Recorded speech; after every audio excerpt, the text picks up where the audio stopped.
चलिए शुरुआत करते हैं।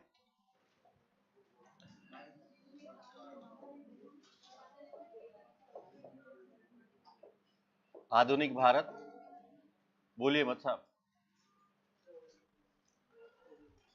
आधुनिक भारत में हम पिछली कक्षा में पढ़ चुके हैं कि गांधी जी जो हैं दक्षिण अफ्रीका गए थे और गांधी जी गए थे 1 साल के लिए और रह गए थे 22 साल। 9 जनवरी 1915 को बंबई के अपोलो बंदरगाह पर लौटे थे। फिर थोड़ा सा गांधी जी का हमने इंट्रोडक्शन देखा कि गांधी जी का जन्म 2 अक्टूबर 1869 को गुजरात के पोरबंदर नामक स्थान पर हुआ। मम्मी पापा का नाम आपने मुझे बता ही दिया था। गांधी का शाब्दिक अर्थ पंसारी, मतलब सोचो आप भारत के सपूत हो आप। 4 बेटे थे, हरिलाल, मणिलाल, रामदास, देवदास।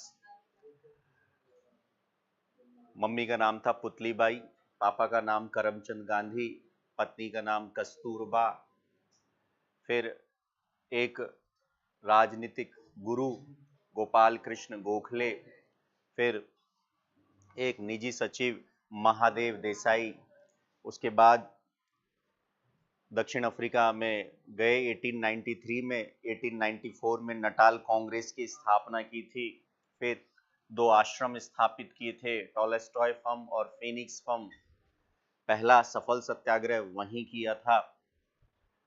और इसके बाद हमने देखा कि गांधी जी के द्वारा कुछ न्यूज़पेपर प्रकाशित किए गए, जिसमें हमने कहा इंडियन ओपिनियन के संपादक थे मनसुख लाल नाजर। फिर young India, Harijan, the green pamphlet. इसके बाद कुछ बुक्स लिखवाई थी, सुनो विद्यार्थियों, सप्त महाव्रत, सत्य के साथ मेरे प्रयोग और हिंद स्वराज और रस अनासक्ति योग, ठीक। और रस्किन बाउड की पुस्तक अनटू द लास्ट में उनका विश्वास था। अब हम आगे शुरू करते हैं। अच्छा, एक और चीज बताई थी कि गांधी जी के कुछ टाइटल्स थे, जैसे महात्मा रविन्द्रनाथ टैगोर ने दी, जैसे बापू जवाहरलाल नेहरू, मलंग बाबा, अर्धनंगा फकीर फ्रैंक मॉरेंस, देशद्रोही फकीर विंस्टन चर्चिल, राष्ट्रपिता, और एक हमने कहा one man boundary force Mountbatten. 3 जून 1947 को माउंटबेटन एक योजना आती, और जैसे ही 3 जून 1947 की योजना आती है, उसमें ये कहा जाता है कि भारत का विभाजन किया जाएगा। भारत और पाकिस्तान नामक 2 देश बनेंगे। इस योजना से पहले, यानी 3 जून 1947 से पहले, एक कैबिनेट मिशन आता है 1946। और कैबिनेट मिशन में 3 लोग होते हैं। एक का नाम है ईवी अलेक्जेंडर, एक है पैथिक लॉरेंस और एक है स्टेफर्ड क्रिप्स। कैबिनेट मिशन में कहा जाता है कि हम भारत का विभाजन नहीं करेंगे। गांधी जी कहते भी हैं कि अंग्रेजों ने पहली बार कोई अच्छा कार्य करने का निर्णय लिया। और जैसे ही ये बात मुस्लिम लीग या जिन्ना साहब को पता चलती है, तो वो प्रोटेस्ट करते हैं। डायरेक्ट एक्शन डे, याद रखिएगा, DAD, डायरेक्ट एक्शन डे यानी प्रत्यक्ष कार्यवाही दिवस। और इस प्रत्यक्ष कार्यवाही दिवस के तहत भारत में कई स्थानों पर दंगे कराए जाते हैं, और ये डेट होती है 16 अगस्त 1946। बहुत सारे लोग मरते हैं, और लास्ट में हमारे सरदार वल्लभ भाई पटेल कहते हैं कि जिन्ना विभाजन चाहे न चाहे, अब हम विभाजन चाहते हैं। इस दौरान भारत में कई स्थानों पर दंगे होते हैं। अंग्रेजी सरकार चाहती नहीं थी कि भारत के दंगों में किसी प्रकार का वो हस्तक्षेप करे, क्योंकि उनको तो यहाँ से जाना था। ऐसी स्थिति में एक जो दंगों का केंद्र था वो था नोआखली। और फिर गांधी जी खुद जाते हैं और खुद जाकर दंगों में लोगों को समझाते हैं, और कई स्थानों पर उनके समझाने का प्रभाव पड़ता है, और उस प्रभाव के तहत दंगे रुक जाते हैं। और इसी वजह से गांधी जी को कहते हैं माउंटबेटन साहब कि आप वन मैन बाउंड्री फोर्स हो, कि आप एक ऐसे व्यक्ति हो जिसकी वजह से दंगे कंट्रोल में आ रहे हैं। तो अलग अलग लोगों का अलग अलग ओपिनियन है क्यों कहा जाता है। चलिए अब बात करते हैं गांधी जी के द्वारा किए गए सत्याग्रह। इस पर मैं कल आपसे चर्चा कर चुका हूं। सत्याग्रह, सत्य के लिए आग। अब गांधी जी का भारत में जो पहला सत्याग्रह है वो अगर आप देखेंगे तो वो है चंपारण।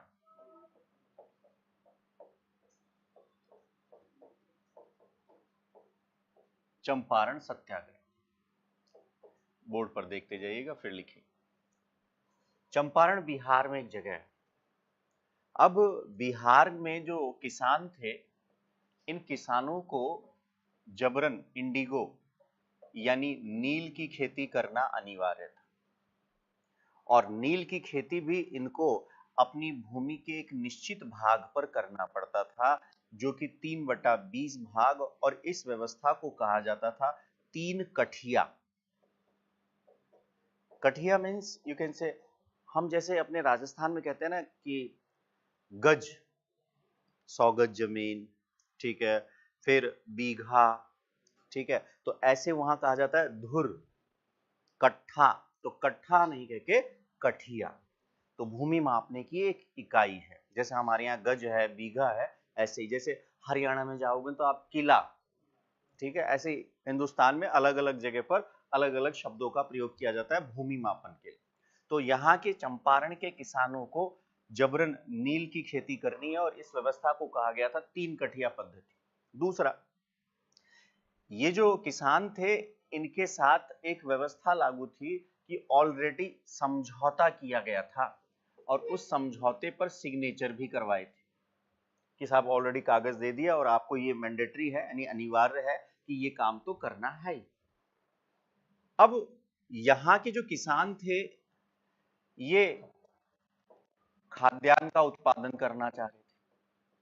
अब इस नील की खेती से एक तो ये प्रोडक्शन नहीं हो रहा है, और दूसरा भूमि की उर्वरा शक्ति लगातार कम हो रही है।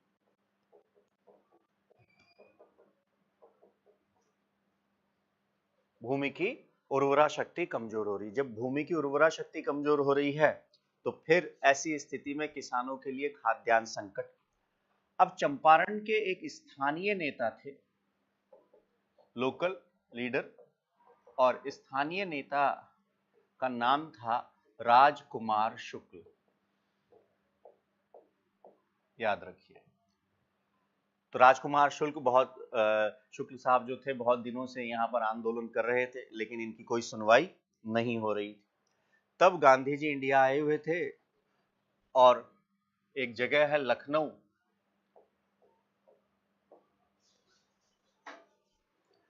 लखनऊ में गांधी जी बैठे हुए थे, और गांधी जी से मुलाकात की। कहा कि बाबा आपने तो दक्षिण अफ्रीका में सत्याग्रह किया है और आपको सफलता भी मिली है, तो आप एक काम करिए, हमारे यहाँ आइए।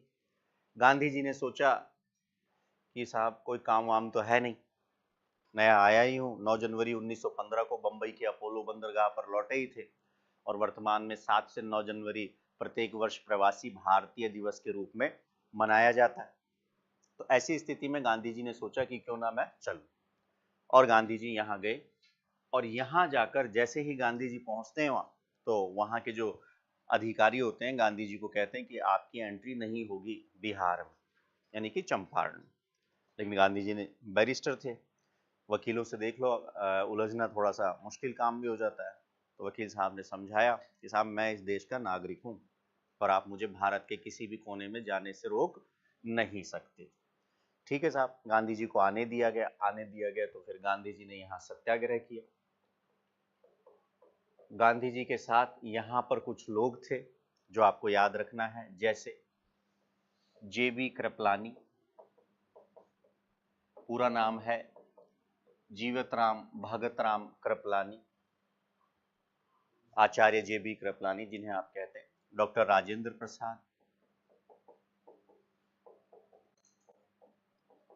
नरहरि पारिख, नरहरि पारिख,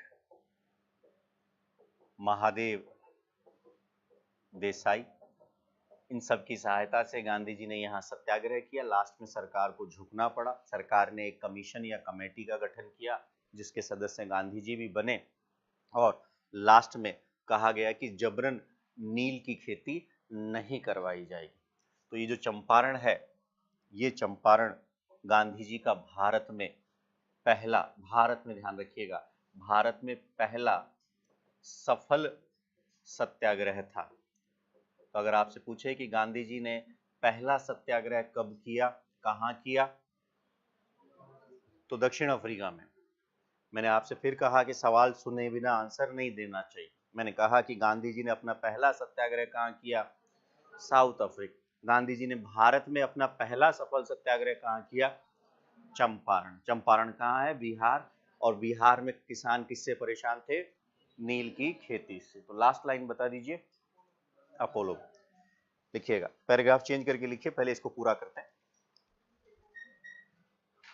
भारत आने के बाद गांधी जी ने, भारत आने के बाद गांधी जी ने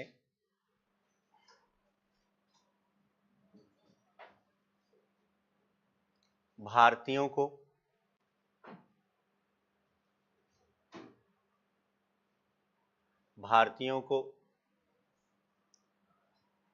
सेना में भर्ती होने के लिए कहा।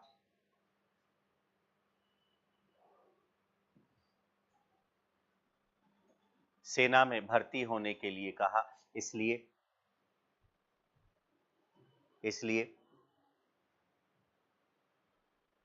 गांधी जी को सेना में भर्ती करने वाला सार्जेंट, इसलिए गांधी जी को सेना में भर्ती करने वाला सार्जेंट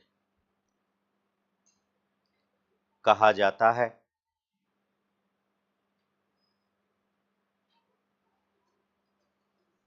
सार्जेंट कहा जाता है। अंग्रेजी सरकार ने गांधी जी को सार्जेंट कहा जाता है। अंग्रेजी सरकार ने गांधी जी को केसरी हिंद, केसरे हिंद, केसरे हिंद की उपाधि दी।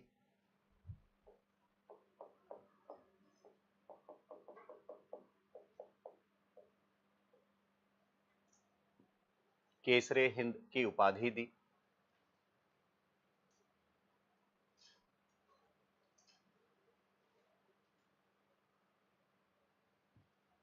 अब लिखिए चंपारण सत्याग्रह।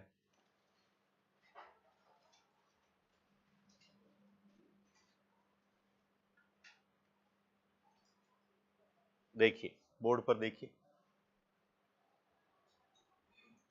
जो हमने बात की, मैंने जो समझाया, राजकुमार शुक्ल, ठीक है, इनके कहने पर गए थे। मुकुटधारी प्रसाद चौहान, एक और नाम आ रहा, 1917।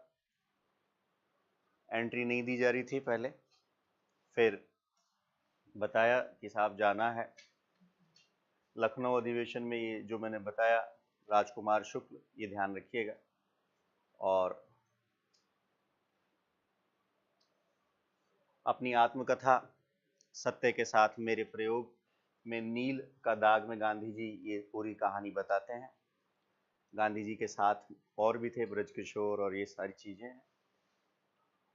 चंपारण में जब गांधी जी पहुंचते हैं तो चंपारण में चारों तरफ गंदगी के ढेर ही ढेर दिखाई पड़ते हैं। ऐसी स्थिति में, ठीक है, तो ऐसी स्थिति में गांधी जी ने कहा कि साहब ऐसा है, सबसे पहले तो आप है ना यहाँ साफ सफाई पर ध्यान दो। और वहीं से फिर गांधी जी सफाई के स्तर पर भी जुड़ जाते हैं। और आज वर्तमान में भारत सरकार के द्वारा अगर आप देखो तो एक गांधी जी का ऐनक है ना, स्वच्छ भारत अभियान, तो ये यहीं से प्रेरित है, ये ध्यान रखिए। लिखिएगा चंपारण सत्याग्रह, चंपारण सत्याग्रह लिखिए। बिहार के चंपारण नामक स्थान पर, बिहार के चंपारण नामक स्थान पर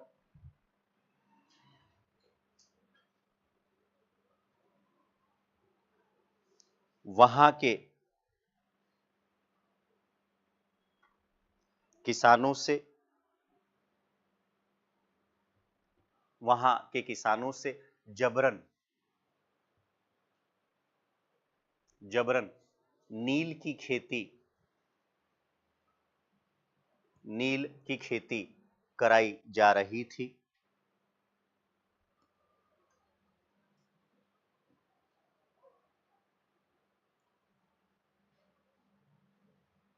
जिसे तीन कठिया पद्धति, जिसे तीन कठिया पद्धति, ब्रैकेट में तीन कठिया के आगे लिख लीजिए 3/20, जिसे तीन कठिया पद्धति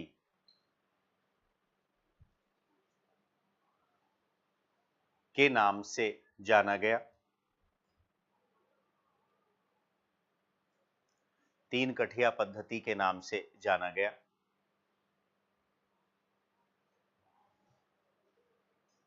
चंपारण के स्थानीय नेता, चंपारण के स्थानीय नेता राजकुमार शुक्ल थे, राजकुमार शुक्ल थे।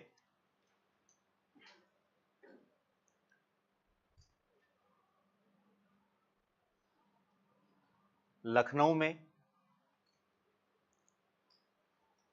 लखनऊ में राजकुमार शुक्ल ने, लखनऊ में राजकुमार शुक्ल ने गांधी जी से, गांधी जी से मुलाकात की, गांधी जी से मुलाकात की और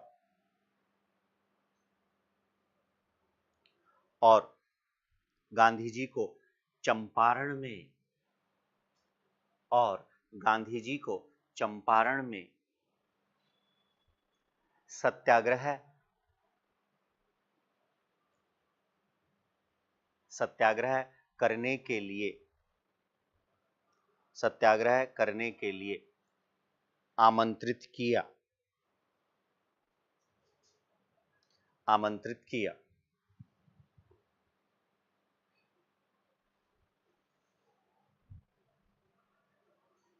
चंपारण में गांधी जी के सहयोगी,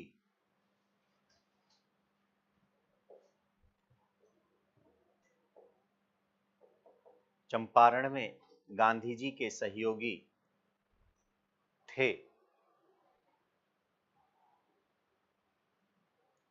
गांधी जी के सहयोगी थे Acharya J B Kripalani, Acharya J B Kripalani, comma या नंबरिंग जैसा आपको अच्छा लगे, Acharya J B Kripalani. Number 2 doctor Rajendra Prasad, doctor Rajendra Prasad. Narhari Parikh, Narhari Parikh. Mahadev Desai, Narhari Parikh, Mahadev Desai. And last Braj Kishore, Braj किशोर।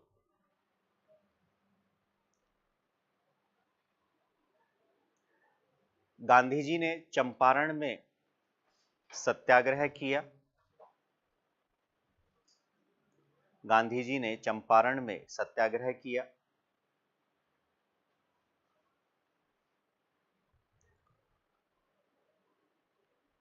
जिसमें गांधी जी को सफलता मिली, जिसमें गांधी जी को सफलता मिली।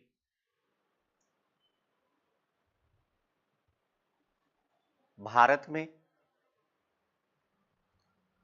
भारत में गांधी जी का यह पहला भारत में गांधी जी का यह पहला सफल सत्याग्रह था।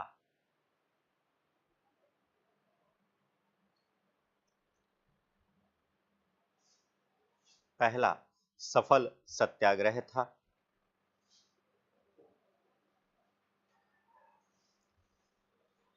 रविन्द्रनाथ टैगोर ने गांधी जी को रविन्द्रनाथ टैगोर ने गांधी जी को चंपारण सत्याग्रह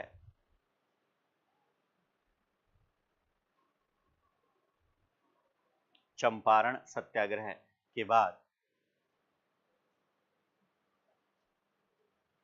महात्मा की उपाधि दी। चंपारण सत्याग्रह के बाद महात्मा की उपाधि दी। नाउ हेडिंग,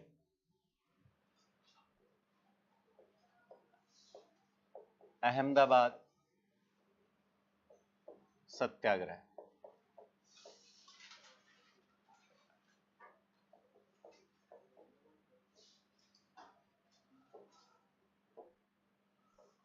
बोर्ड पर देखिए, आराम से बैठिए। पहला था, आपने देखा, चंपारण। ये किसानों से संबंधित। एक लॉबी जो थी वो गांधी जी के साथ आ चुकी है, वो कहेंगे आप किसानों के नेता के रूप में उभरेंगे। अब दूसरी लॉबी जो है वो आएगी अब श्रमिक।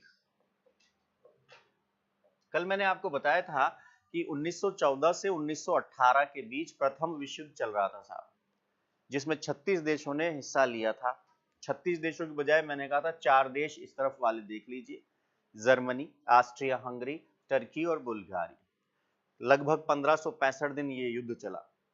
अब युद्ध चलेगा तो ऐसी स्थिति में हमारे जितने भी वस्तुएं हैं, खाद्यान्न से लेकर और अन्य चीजें, वो सब सैनिकों के लिए भेजी जाएंगी।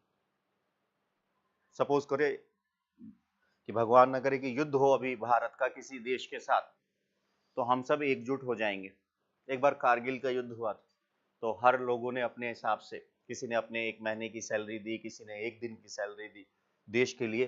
क्योंकि ध्यान रखिएगा, यदि देश रहेगा, राष्ट्र रहेगा, तो हम, अदरवाइज हमारा कोई अस्तित्व नहीं है। कहीं भी जाकर देख लीजिए। इसलिए राष्ट्रवाद, बोले साहब राष्ट्रवाद किसे कहते हैं, तो सिंपल सा फंडा है राष्ट्रवाद का भी, एक लाइन में याद रखिएगा कि एक भौगोलिक हिस्से 32,87,263 वर्ग किलोमीटर, एक भौगोलिक क्षेत्र में रहने वाले लोग जब इस क्षेत्र के प्रति अपने मन में त्याग और समर्पण की भावना ले आएंगे तो उसे कहेंगे राष्ट्रवाद, नेशनलिज्म।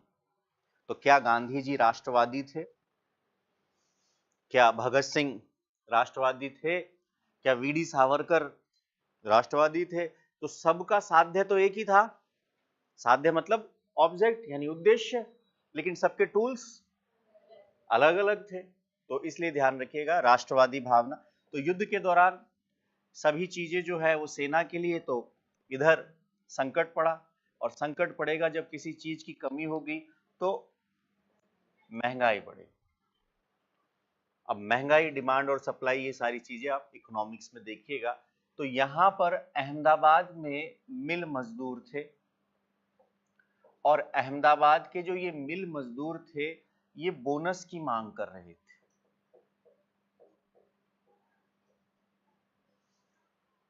कुछ किताबों में लिखा है कि ये प्लेग एक बीमारी हो गई थी और उस प्लेग बोनस की मांग कर रहे थे। इनकी डिमांड थी कि इनको 50% बोनस दिया जाए। इधर मिल मालिक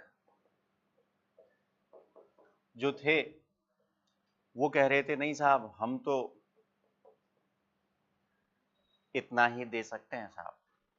एक कार्ल मार्क्स हुए, उन्होंने कहा है कि दुनिया के मजदूरों तुम एक हो जाओ, तुम्हारे पास खोने को कुछ नहीं है, पाने को सारा संसार। तो कार्ल मार्क्स जो क्या है, पूंजीपति, पूंजीपति से उनकी संपत्ति को लेकर श्रमिक वर्ग में बांटने की बात करता है। तो जब ऐसा करो, जब आप कोई चीज छीनोगे ना तो संघर्ष होगा, और वो संघर्ष खूनी संघर्ष में भी बदल सकता है। लेकिन हमारे देश में ऐसा नहीं है। हमारे देश में हमारे पूंजीपति भी है और श्रमिक भी है, लेकिन हमारे देश में सिस्टम है कि आप पूंजीपतियों से छीनने की बजाय इनको ग्रो करो।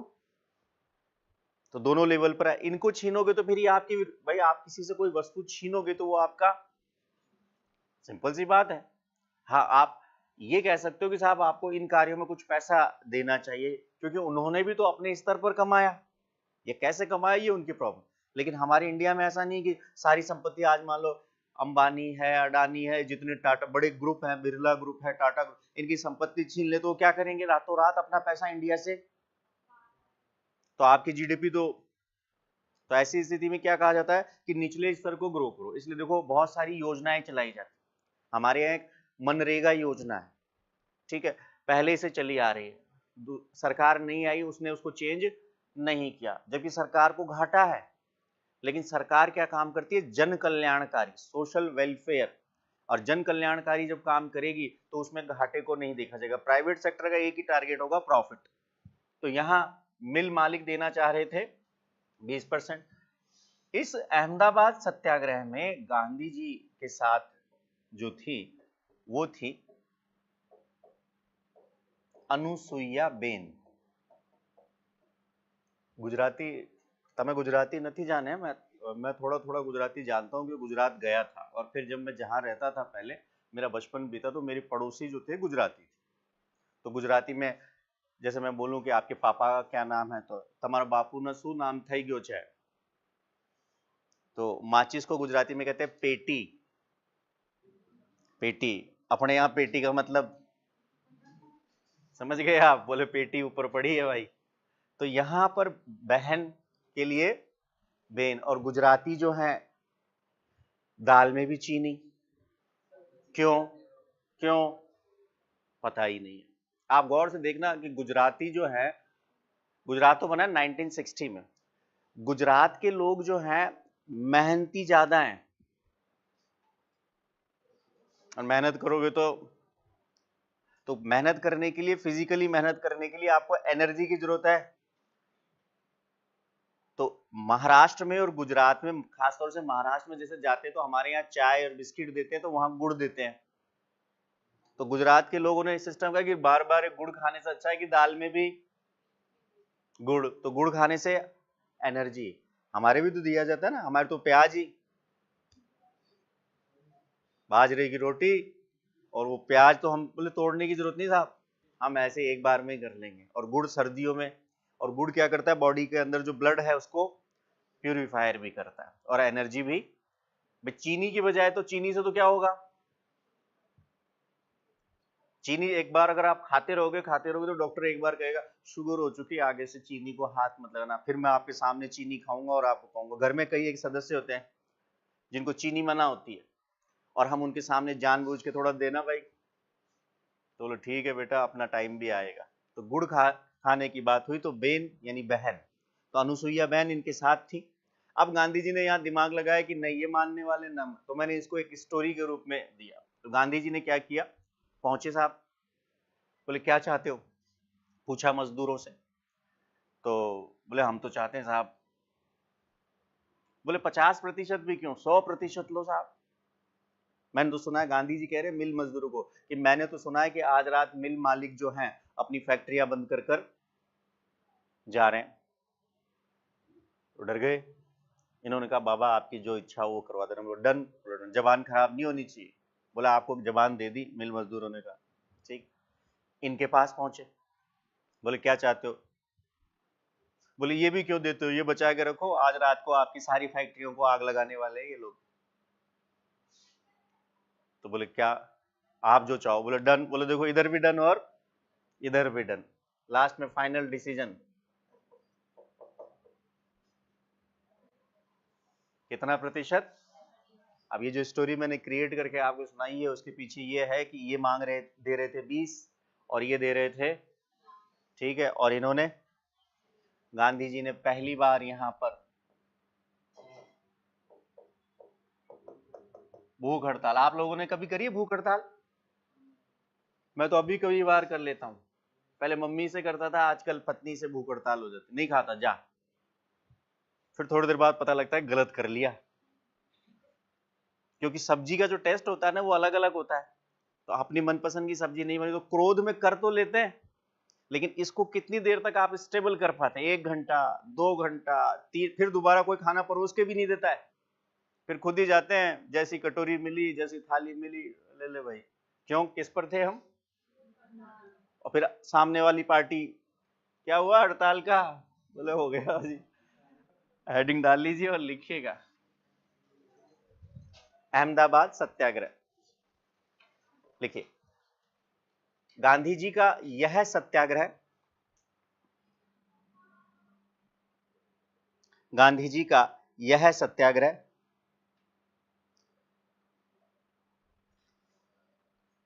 मिल मजदूरों से संबंधित था,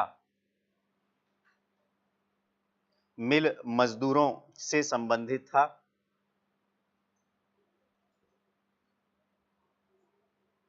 मिल मजदूरों से संबंधित था, मिल मजदूर 50%, मिल मजदूर 50% बोनस की, 50% बोनस की मांग कर रहे थे,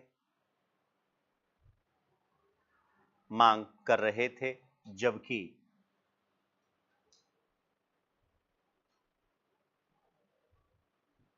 जबकि मिल मालिक, जबकि मिल मालिक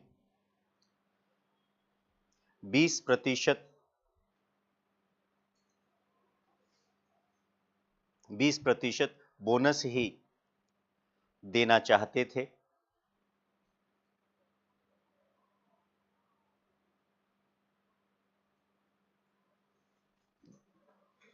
ऐसी स्थिति में गांधी जी ने,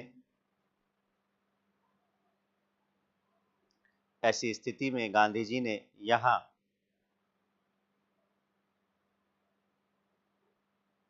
सत्याग्रह किया, सत्याग्रह किया। यहां गांधी जी की सहयोगी, यहां गांधी जी की सहयोगी अनुसुईया बेन, अनुसुईया बेन थी।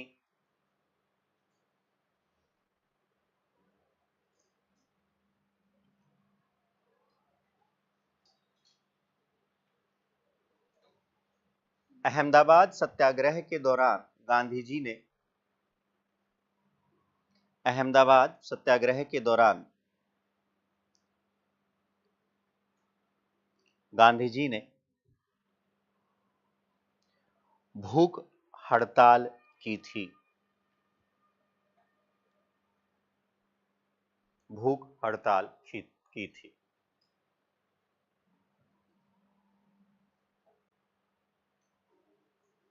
ये लिखवा दिया 35% बोनस, लिखिएगा। अहमदाबाद के मिल मजदूरों को 35% बोनस, 35% बोनस देने की घोषणा की गई।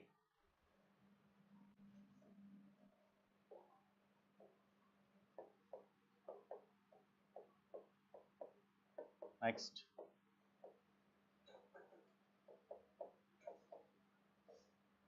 खेड़ा सत्याग्रह,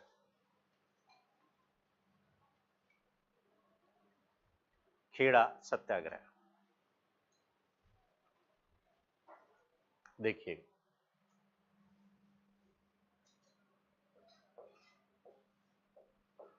गुजरात में एक जगह है जिसका नाम है खेड़ा।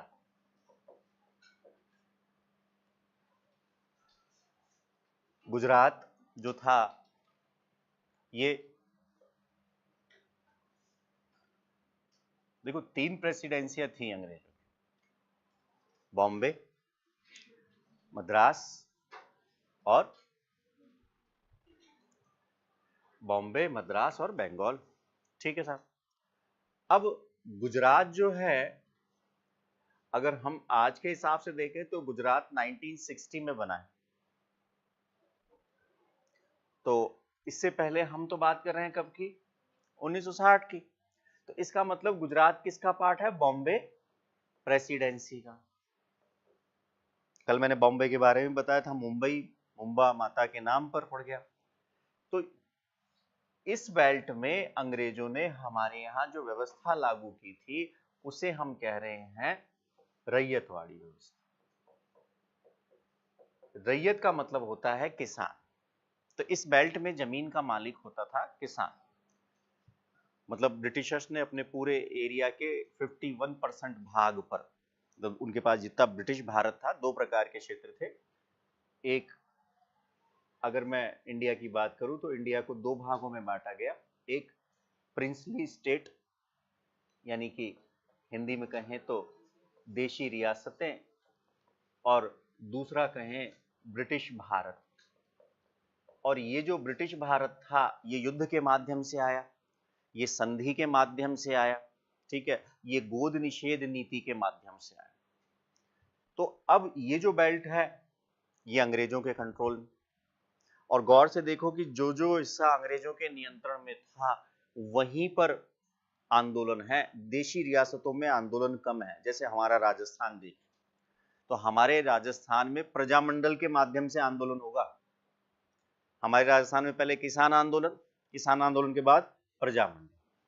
गांधी जी को आप नहीं देखते हैं कि जयपुर में आकर आंदोलन कर रहे हैं या जोधपुर में आकर आंदोलन कर रहे हैं। क्यों? क्योंकि हमारा जो राजस्थान है देशी रियासतों में। तो यहां पर फसल खराब होने की स्थिति में भी जबरन रेवेन्यू कलेक्ट किया जा रहा था। आजकल तो रेवेन्यू कलेक्ट किया नहीं जाता, बल्कि हमारे जो फार्मर्स किसान जो हैं उनको हम सब्सिडी देते हैं। किसान कॉल सेंटर है सिंचाई के लिए, फिर बहुत सारी सुविधाएं उनको दी जाती है। जो ऋण दिया जाता है उनकी रेट या ब्याज दर जो होती है वो कम होती है, क्योंकि वो हमारे अन्नदाता के रूप में जाने जाते हैं। तो यहाँ फसल खराब होने की स्थिति में भी भू राजस्व लिया जा रहा था। ऐसी स्थिति में गांधी जी आए, और गांधी जी के साथ आए एक व्यक्ति जिनका नाम था वल्लभ भाई पटेल, लौह पुरुष। एक स्टैचू बनाया हुआ है गुजरात में, शायद विश्व का सबसे ऊंचा है, वो इन्हीं के सम्मान। और कहा जाता है कि इनकी तुलना बिस्मार्क, जर्मनी का एक चांसलर था जिसका नाम था बिस्मार्क, उससे की जाती। लौह पुरुष थे। अगर ये नहीं होते तो 570 से भी ज्यादा देशी रियासतें थी, उनका एकीकरण यानी यूनिफिकेशन संभव नहीं था। तो अभी मैंने सरदार शब्द का यूज नहीं किया, क्योंकि बारदोली सत्याग्रह में वहां की महिलाओं के द्वारा इन्हें सरदार की उपाधि दी जाती है 1928। और अभी हम पढ़ रहे हैं, ठीक। तो गांधी जी के सपोर्टर कौन हुए यहाँ? वल्लभ भाई पटेल। अगर यहाँ की बात करूं, अनुसुईया बेन। और यहाँ की बात करें तो आपको जेबी कृपलानी, राजेंद्र प्रसाद, नरहरि पारिक, महादेव देसाई और ब्रजकिशोर। ज्यादा नहीं पढ़ना है, ये भी ध्यान रखना है कि आप सोचो कि ज्यादा, क्योंकि हम जीके पढ़ रहे हैं। ऑप्शनल में अगर हो सके तो ज्यादा पढ़ना, नहीं तो ऑप्शनल भी आपका यहाँ से ये मान लीजिए 70 to 80% कवर होगा। ज्यादा पढ़ने से कभी सिलेक्शन नहीं होता, हमेशा ध्यान है। वो जो आपको ये कह रहा है ना कि मेरा 100% सिलेबस कंप्लीट हो गया, मेरा तो आज तक ही नहीं हुआ, ना आरएस में हुआ ना आईएएस में हुआ। लास्ट में जाते जाते भी छूट ही जाता था, बोले ये रहेगा। 98 टू, या ये कहें 85 to 90% जो है वो सिलेबस कवर हो पाता है। सबसे बड़ी चीज है जो मैंने आपको कल कही, मैं तो बार बार वही कहूंगा, एक उपस्थिति 100% उपस्थिति, खाली आते रहो बस और सुनते रहो, गारंटेड। और दूसरा रिवीजन जितना ज्यादा हो सके। मेरा तो मानना है कि अगर आपने किसी टॉपिक को 14 टाइम यानी 14 बार पढ़ लिया तो ये मान लीजिए वो टॉपिक आपका होगा। अब मुझे याद नहीं कि मैंने कितनी बार पढ़ ली, मेरे को हर बार। अच्छा एक चीज और बता दूं आपको कि अगर मैं आपको जैसे ये खोल के दे रहा हूं, मान लीजिए चंपारण सत्याग्रह का ही मैंने ये खोल के दिया, अब आप इसको पढ़ेंगे, ऐसे ही कोई बुक पढ़ेंगे, अगर आपने इसको एक बार पढ़ा यहां से लेके यहां तक और फिर इसी को दोबारा पढ़ा तो गारंटेड आपको एक नई चीज मिलेगी। आपका मन कहेगा ये तो छूट ही गया था, फिर एक बार और पढ़ा तो फिर एक चीज मिलेगी। क्योंकि जब तक समझ में नहीं आएगा, आत्मसात नहीं होगा, तब तक आपको फीलिंग नहीं होगी। तो आपको बार बार रिवाइज करना है, इतना सा ध्यान लिखिएगा। खेड़ा सत्याग्रह, खेड़ा गुजरात में स्थित था।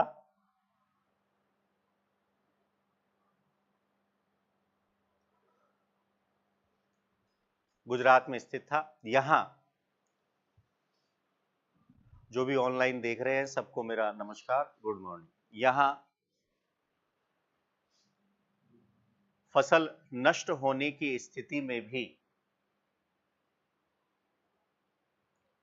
यहां फसल नष्ट होने की स्थिति में भी किसानों से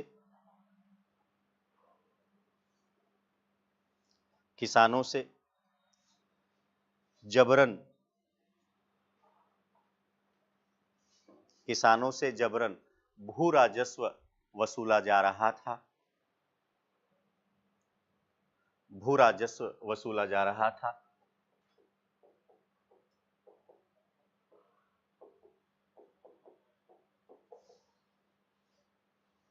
अतः गांधी जी ने खेड़ा में सत्याग्रह किया। खेड़ा में सत्याग्रह किया। यहां गांधी जी के सहयोगी, यहां गांधी जी के सहयोगी वल्लभ भाई पटेल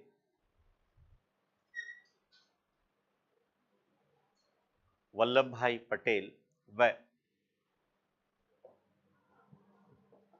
विठल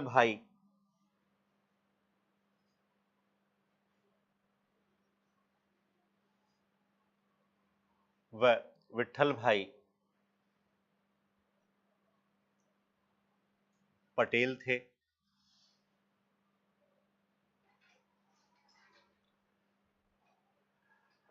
खेड़ा सत्याग्रह भी सफल रहा। खेड़ा सत्याग्रह भी सफल रहा।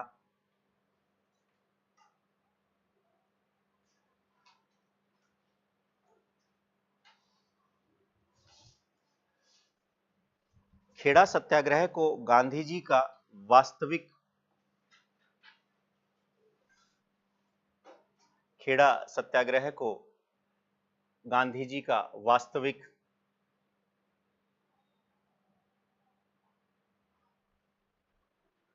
किसान सत्याग्रह कहा गया।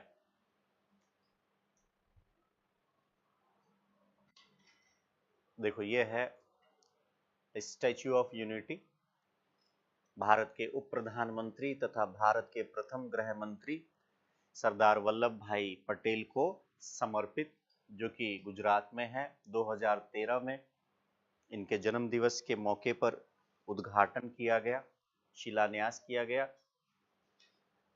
सरदार सरोवर बांध ज्योग्राफी में पढ़ोगे 3.2 किलोमीटर की दूरी पर है। ये तक पूछा गया है एक में तो जगह का नाम, ठीक है।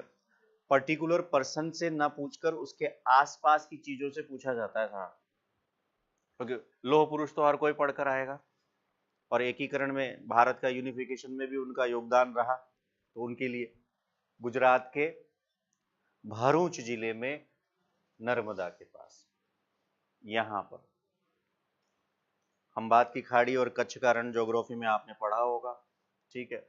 सरक्रीक बनते हैं यहाँ, ज्योग्राफी में पढ़ाएंगे आपको सरक्रीक। और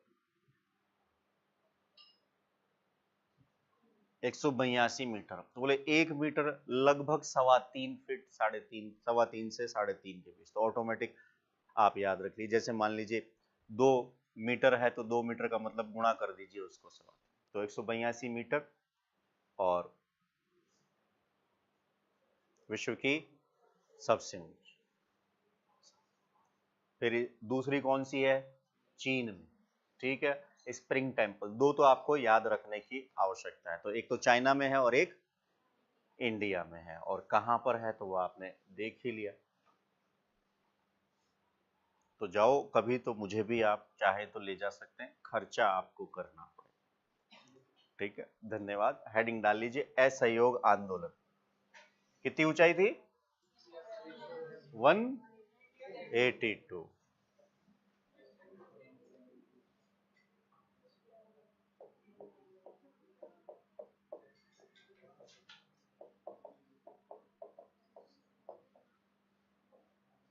असहयोग आंदोलन, नॉन कोऑपरेटिव या नॉन कोऑपरेशन मूवमेंट।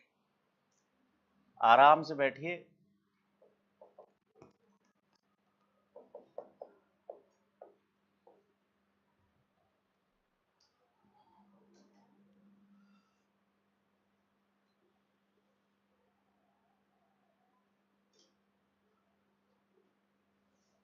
और बोर्ड पर देखिए, असहयोग, कल मैंने बताया था आपको कि गांधी जी के टूल्स के रूप में हम इसे देख सकते हैं, असहयोग। अब अगर मैं यूपीएससी पढ़ाता तब तो मैं पहले इसका बैकग्राउंड बताता, फिर इसका कारण बताता, फिर इसके विभिन्न चरण बताता, फिर मैं इसके पॉजिटिव और नेगेटिव इम्पैक्ट पढ़ाता। लेकिन यूपीएससी नहीं है, यहाँ पर तो अपने वनडे वाला है खेल, यानी कि आपको फैक्ट याद करने। पहली चीज, असहयोग आंदोलन की जो शुरुआत है वो 1 अगस्त से है, और भारत छोड़ो आंदोलन की घोषणा भी 1 अगस्त से।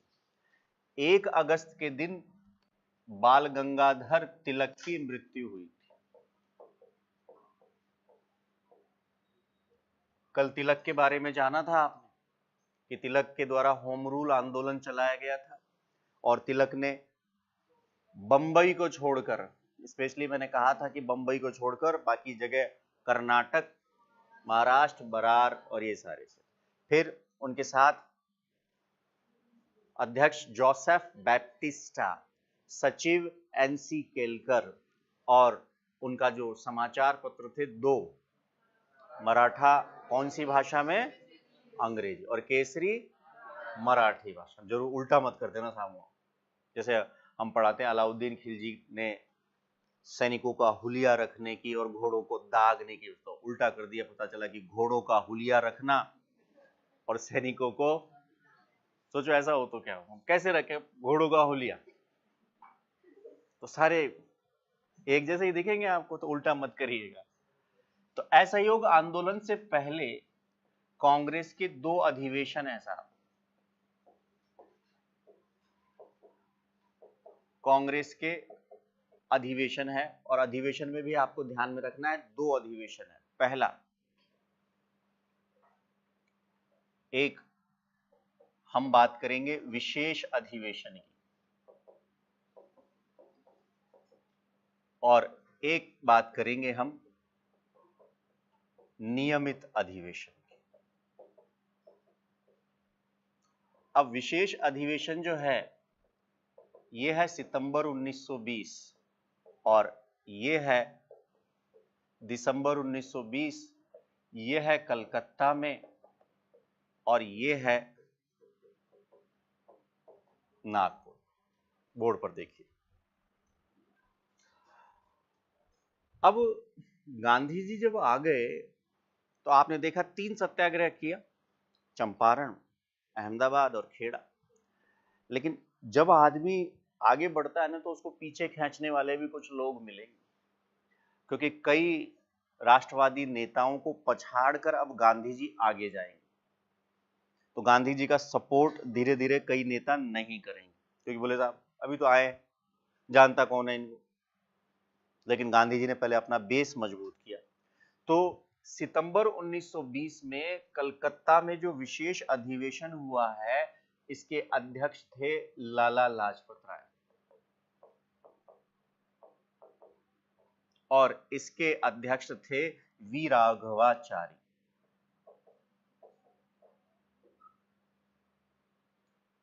अभी अभी शायद मेरे ख्याल से अक्टूबर में आरएस हुआ था, 1 अक्टूबर को ये प्रश्न हो जाए आरएस में। तो बोले साहब विशेष अधिवेशन क्यों बुलाया गया? गांधी जी ने घोषणा करी कि साहब 1 अगस्त को तिलक दिवस है, यानी तिलक जी की मृत्यु हो और हम आंदोलन शुरू करेंगे, असहयोग। तो असहयोग आंदोलन के लिए कांग्रेस से भी अनुमति लेना अनिवार्य, कांग्रेस के बिना तो कोई काम हो ही नहीं रहा। तो कांग्रेस का विशेष अधिवेशन बुलाया गया सितंबर 1920 में लाला लाजपत राय की अध्यक्षता में कलकत्ता में। यहां पर फाइनली ये कहूं कि पूर्ण रूप से आंदोलन चलाने की अनुमति नहीं मिली, कुछ लोगों ने विरोध किया। दिसंबर 1920 में कांग्रेस का नियमित क्यों लिख रहा हूं, क्योंकि आपने पहले अधिवेशन को लिखा 28 दिसंबर, याद करिए, पहले में 72 सदस्य थे, दूसरे में, तीसरे में,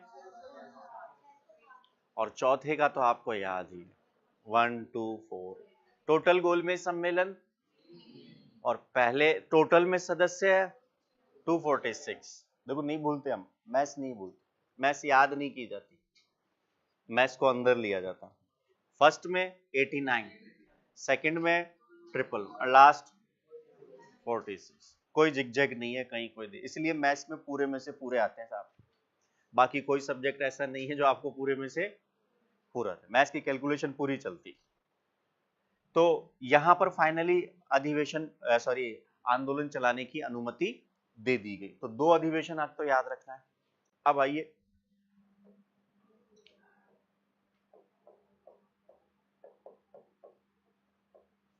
असहयोग आंदोलन के कारण।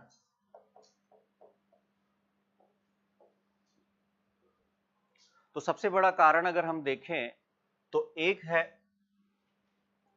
रॉलेट एक्ट,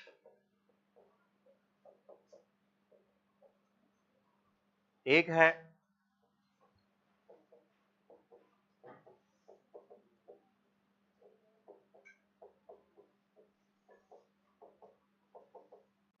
एक है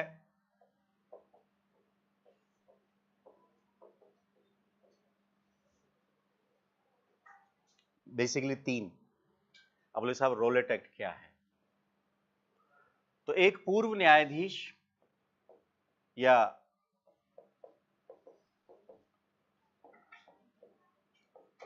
जिनका नाम था सिडनी रॉलेट, सिडनी रॉलेट की अध्यक्षता में हुआ क्या कि भारत में बम फेंकने लग गए थे। कल मैंने बताया था आपको, जब भारत में बम फेंकने लग गए तो क्रांतिकारी गतिविधियां तेजी से हो रही थी, और इस क्रांतिकारी गतिविधियों को करने वाले थे आप जैसे युवा, क्योंकि बुजुर्गों से तो बम फेंका नहीं जाएगा, तो कांड तो कौन करेंगे? युवा करेंगे, क्योंकि आप तो विदेशों से बम बनाने की विधि सीख रहे हैं, कल मैंने बताया भी था। तो ऐसी स्थिति में अंग्रेजों को डर लग रहा था कि इन युवाओं को पकड़ो और उठाकर इन्हें ऐसी जगह जेल में डालो और इतना टॉर्चर करो कि ये अपना नाम भूल जाएं, अपना पता भूल जाएं, और इनके घर वालों को इस बात का पता नहीं होना चाहिए कि इनको कहां रखा गया। तो सिडनी रॉलेट को कहा गया कि साहब एक आप ऐसा कानून बनाओ जिसके तहत हम भारतीयों के खिलाफ कोई बड़ी कार्रवाई कर सकें और जिसमें हमें कोई दिक्कत ना हो। तो क्रांतिकारी व अराजकता अधिनियम, रॉलेट एक्ट तो है ही, लेकिन इसका ओरिजिनल नाम है क्रांतिकारी व अराजकता अधिनियम। तो क्रांतिकारियों के खिलाफ और अराजकता फैलाने वालों के खिलाफ लाया गया, और लाने वाले व्यक्ति का नाम था सिडनी रॉलेट, इन्हीं के नाम पर रॉलेट एक्ट। तो रॉलेट एक्ट में क्या कहा गया कि किसी भी भारतीय को संदेह के आरोप में, मान लो जज साहब जा रहे हैं, पुलिस जा रही है, तो पुलिस भी अंग्रेजों की और जज साहब भी अंग्रेजों। सपोज करो यहां पर पूरा का पूरा न्यायाधीश न्यायालय का है, पूरी की पूरी बेल्ट अंग्रेजों के काल की हम बात करें, कोई जज साहब जा रहे हैं और आप जा रहे हो, अचानक से आप पर नजर पड़ी, बोले कौन, बोले इंडियंस, पुलिस को उठा के। तो किसी भी भारतीय को संदेह के आरोप में गिरफ्तार करके अनिश्चित काल के लिए जेल में भेजा जा सकता था। और ये कानून जो लागू किया गया था, ये कानून लागू किया गया था 3 वर्ष के लिए। अब मान लो आपको संदेह, तो आपको एविडेंस भी तो जुटाने पड़ेंगे ना। क्या आज ऐसा है कि आपको ऐसे ही पुलिस नौकरी चली जाएगी साहब? पूरा एविडेंस देना पड़ेगा। तो इस कानून के खिलाफ आप न तो वकील कर सकते, न अपील कर सकते और न ही किसी प्रकार की दलील दे सकते। इसलिए इस रॉलेट एक्ट को कहा गया बिना वकील, बिना अपील और बिना दलील वाला कानून। मोतीलाल नेहरू कह रहे हैं सर। गांधी जी ने कहा ये काला कानून है। और इस काले कानून के विरोध में 2 जगह पर ज्यादा विरोध होगा इसका, लाहौर और पंजाब। आगे की कहानी थोड़ा रोक के सुनाऊंगा, थोड़ा लिखवा के, क्योंकि कहानी आएगी यहां की। तो रॉलेट एक्ट किसके द्वारा? Sydney road. इसमें क्या कहा गया कि भाई किसी भी भारतीय को संदेह के आरोप अनिश्चित काल के लिए गिरफ्तार किया जा सकता। आज अगर पुलिस गिरफ्तार करती है तो हमारे संविधान में लिखा हुआ है कि 24 घंटे के अंदर निकटतम न्यायालय में पेश। बोले साहब छुट्टी हुई तो घर पर लेके जाओ। एक विशेषता करी है कि भाई कुछ न्यायाधीश जो है घर से सुनवाई करेंगे, क्योंकि आपके मूल अधिकारों का हनन नहीं। लेकिन आने जाने का, मान लो राजस्थान का कोई अपराधी है, उसको आपने तमिलनाडु से गिरफ्तार किया, राजस्थान लाते लाते ही 24 घंटे हो गए, तो वो अपने मूल अधिकारों की मांग करेगा और मूल अधिकारों के लिए सीधे उच्च न्यायालय चला जाएगा। तो फिर सारा का सारा प्रशासन गड़बड़ हो जाएगा। बोले आपने मूल अधिकार, और मूल अधिकार हमारे छीने नहीं जाएंगे, कुछ परिस्थितियों में कम किए जाएंगे, लेकिन पूर्ण रूप से तो कई मूल अधिकार तो ऐसे वो कभी भी खत्म नहीं होंगे। पॉलिटिकल साइंस में आपने पढ़ा होगा। तो यहां पर किसी भी व्यक्ति को आज है क्या कोई ऐसा कानून कि किसी व्यक्ति को संदेह के आरोप में गिरफ्तार कर ले? है राजद्रोह, जैसे एक आया था टाडा, रासुका, ठीक है, ऐसे कुछ कानून हैं। लेकिन देखो सिंपल सी बात है, मैंने अभी आपको राष्ट्रवाद की परिभाषा बताई। जिस देश में रह रहे हो, अगर उसी देश के साथ आप ईमानदार नहीं हो तो फिर आपके लिए तो कोई मूल अधिकार बनते ही नहीं है। सपोज करो आप इंडिया में रह रहे हो और किसी दूसरे देश का झंडा फहरा रहे हो, तो फिर क्या होगा? आपको ऐसी जगह पर ले जाकर और ऐसी जगह पर चोट देंगे कि जिंदगी भर आप सोच नहीं पाओगे, क्योंकि आपको देखकर दूसरा भी तो कर सकता है ना। राष्ट्रवाद की भावना, पूरा का पूरा लॉ एंड ऑर्डर। इसलिए हमेशा ध्यान रखना, सबसे पहला संविधान, जब भी पोस्टिंग हो जाए तो बोले साहब संविधान में जो लिखा है हम उसी के अनुसार काम करेंगे, संविधान की तरह हम काम करते ही नहीं। तो संविधान को सर्वोपरि माना गया है, राष्ट्रवादी भावना रहनी चाहिए।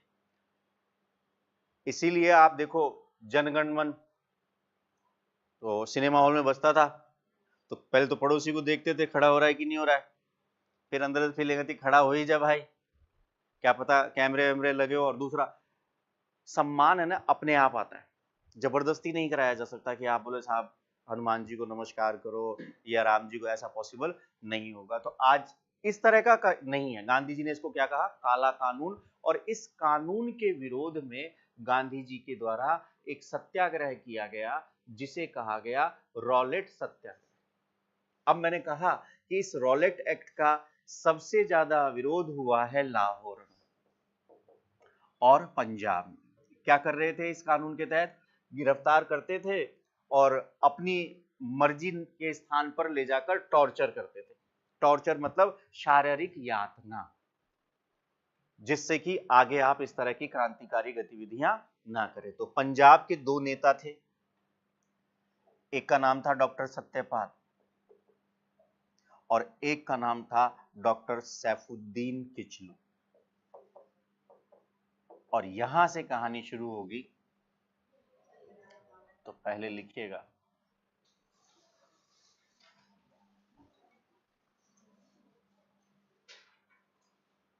देखिए, असहयोग आंदोलन की शुरुआत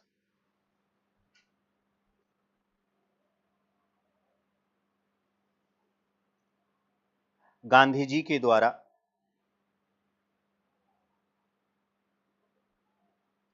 असहयोग आंदोलन की शुरुआत गांधी जी के द्वारा केसरे हिंद की उपाधि, केसरे हिंद की उपाधि त्याग कर, केसरे हिंद की उपाधि त्याग कर की गई थी,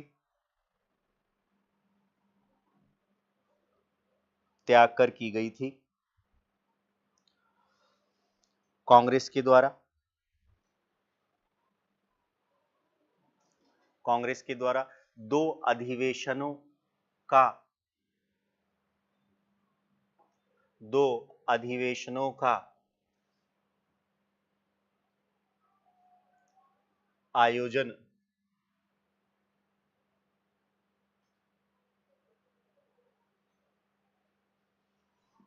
किया गया था।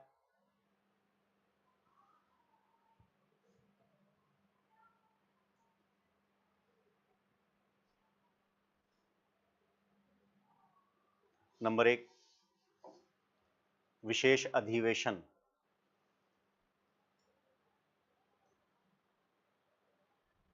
विशेष अधिवेशन डैश लगा के लिखिए, सितंबर 1920,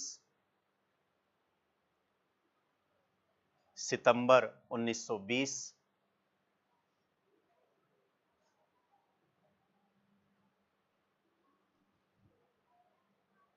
कलकत्ता,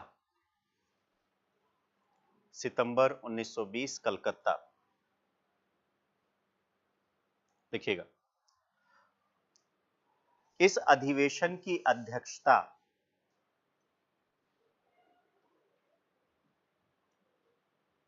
इस अधिवेशन की अध्यक्षता लाला लाजपत राय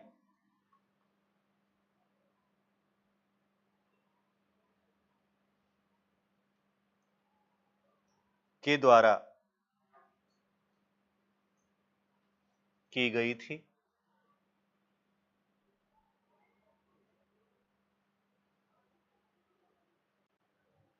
लाला लाजपत राय के द्वारा की गई थी। इस अधिवेशन में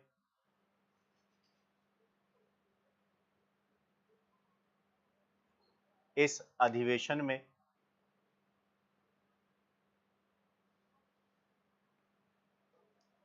असहयोग आंदोलन संबंधी प्रस्ताव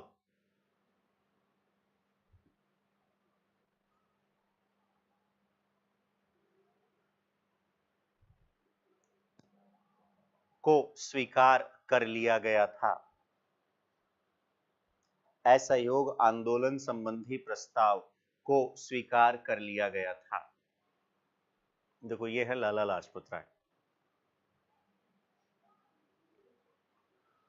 28 जनवरी को जन्म हुआ है, पंजाब केसरी के नाम से जाने जाते हैं, कांग्रेस के गर्म दल के 3 नेताओं में से एक थे। बोर्ड पर देखिए।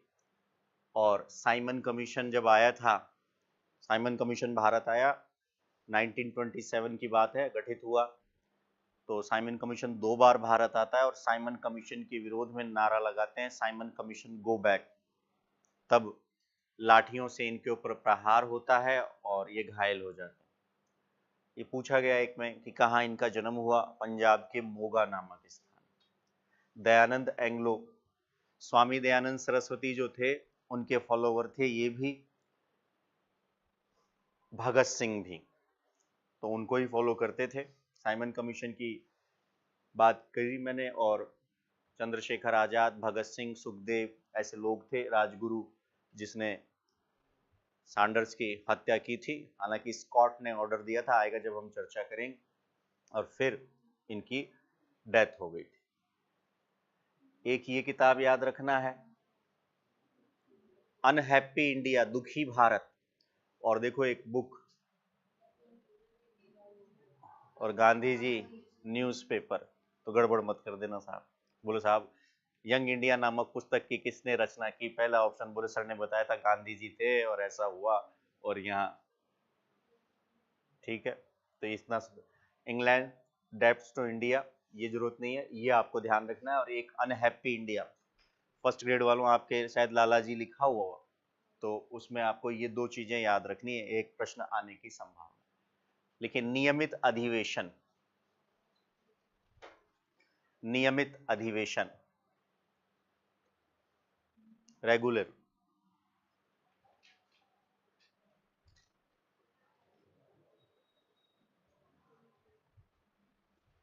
हमारे क्या है कि घर में भी है ना इंग्लिश की समस्या हो गई। पेरेंट्स मीटिंग में जाता हूं तो पेरेंट्स मीटिंग में टीचर्स कहते हैं कि आप है ना अपने बेबी से घर पर इंग्लिश में बोला करो।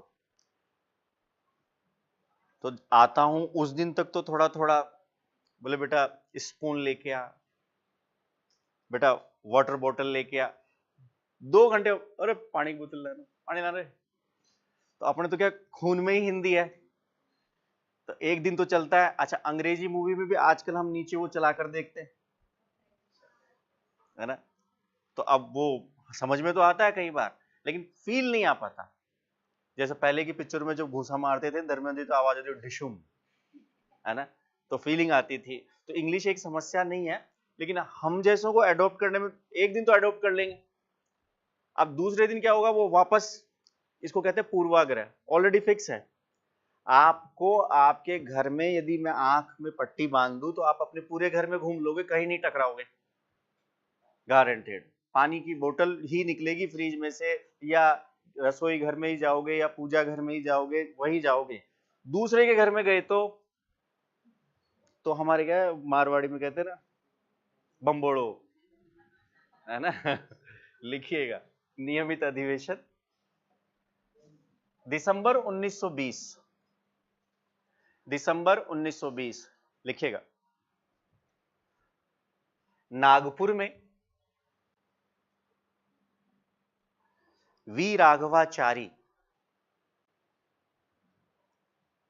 नागपुर में वी राघवाचारी की अध्यक्षता में, नागपुर में वी राघवाचारी की अध्यक्षता में कांग्रेस का नियमित अधिवेशन हुआ।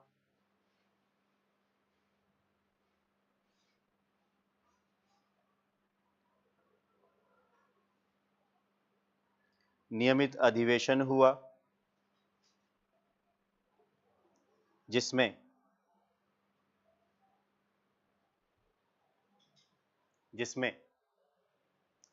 असहयोग आंदोलन चलाने संबंधी प्रस्ताव को, जिसमें असहयोग आंदोलन चलाने संबंधी प्रस्ताव को पारित कर दिया गया।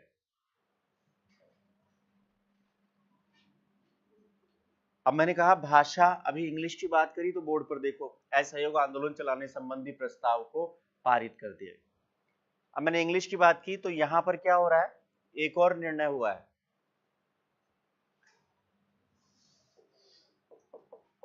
कांग्रेस के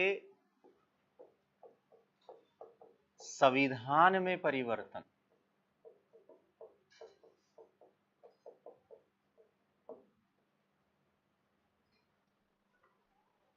बोलो संविधान में क्या परिवर्तन?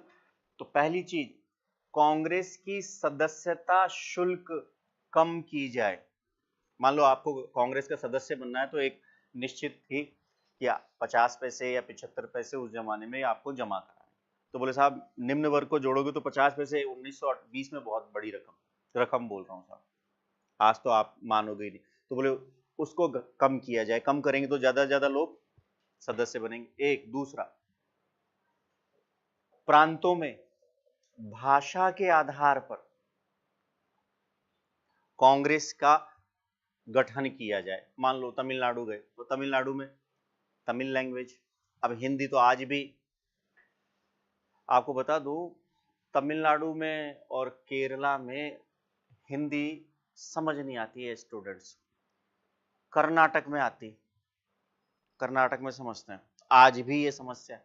तो इस समय तो बहुत बड़ी बात होगी। तो बोले भाषा के आधार पर कांग्रेस का प्रांतीय भागों में गठन किया जाए। तो दो चीजें संविधान में परिवर्तन, पहला तो क्या किया, सदस्यता शुल्क कम, और दूसरा क्या कहा कि भाषा के आधार पर। और आज अगर देखा जाए तो भाषा के आधार पर प्रांतों का गठन नहीं है, लेकिन भाषा के आधार पर पहला राज्य बना आंध्र प्रदेश। ठीक है, तो ये सवाल भी पूछा गया है। निम्नलिखित कथनों पर विचार करिए कि कांग्रेस के संविधान में परिवर्तन किया गया और भाषा के आधार पर प्रांतीय परिषदों का गठन किया गया, सही बात है। और फिर आगे चलकर आजादी के बाद भाषा के आधार पर राज्यों के गठन पर आंध्र प्रदेश की चर्चा हुई। लेकिन आज अगर आज मान लो राजस्थान में भाषा के आधार पर राज्य बनाए तो फिर तो हर 10 किलोमीटर पर एक नया राज्य आएगा। तो यहां तो कुड़ गया छो और बाड़मेर में हुणो हो। ठीक है, फिर हरियाणा से थोड़ा पहले कोटपुतली के आसपास लैंग्वेज थोड़ी कठोर हो जाएगी, अरे पानी पी लिया क्या, बोले प्यार से ही बोल लो, बोले यही हमारा प्यार है। हरियाणा में, हरियाणा की बसों में बैठो ना आप, अरे टिकट ले लिए के, तो आपको लगता है चुभ रहा है यहाँ। बोले ऐसे भी तो बोल सकते हो, सर आपने टिकट ले लिया, बोले हम ऐसे ही बोलते हैं, ये हमारा प्रेम ही ऐसा है, लैंग्वेज ही ऐसी। तो भाषा के आधार पर अलग अलग स्थान पर तो दिक्कत हो जाएगी सर, दो चीजें याद रखना है। ठीक है, अब हेडिंग डाल लीजिए, असहयोग आंदोलन के कारण। असहयोग आंदोलन के कारण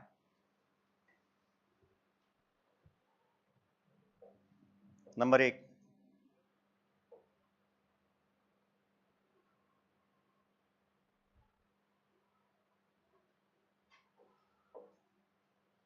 रॉलेट एक्ट।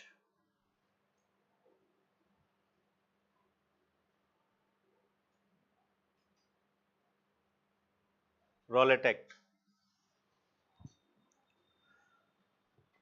मार्च 1919। पूरा नाम लिखिए, अराजक और क्रांतिकारी अपराध अधिनियम। अंग्रेजी में भी लिख लीजिए, the anarchical and revolutionary crime act of 1919।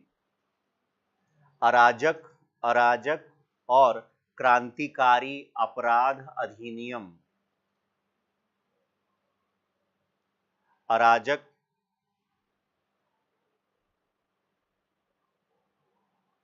और क्रांतिकारी अपराध अधिनियम 1919। 1919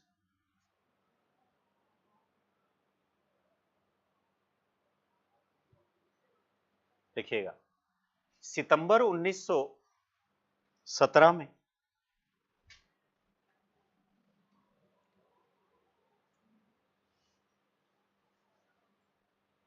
सितंबर 1917 में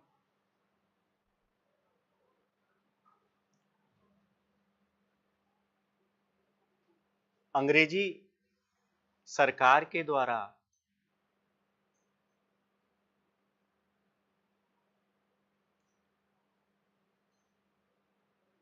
अंग्रेजी सरकार के द्वारा न्यायाधीश,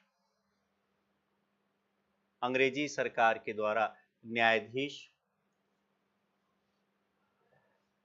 सिडनी रॉलेट की अध्यक्षता में,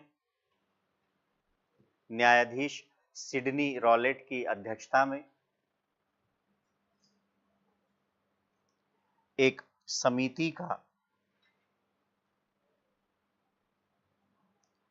समिति का गठन किया गया। एक समिति का गठन किया गया। इस समिति की सिफारिशों के आधार पर इस समिति की सिफारिशों के आधार पर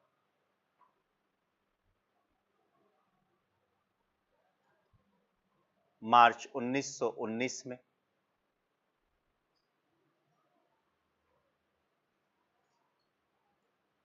मार्च 1919 में रॉलेट एक्ट मार्च 1919 में रॉलेट एक्ट नामक कानून बनाया गया।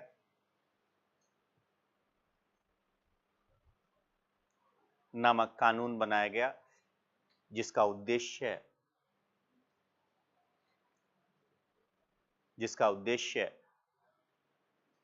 भारत में बढ़ रही क्रांतिकारी गतिविधियों पर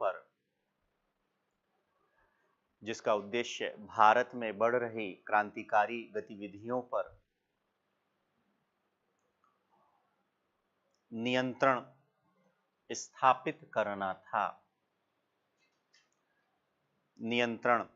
स्थापित करना था। यह कानून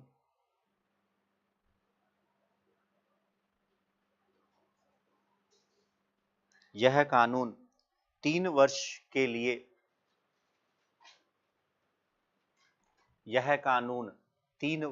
लिए लाया गया था।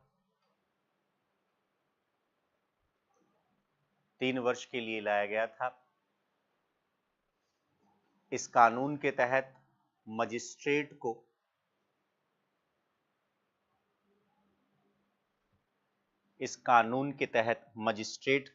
यह अधिकार दिए गए थे कि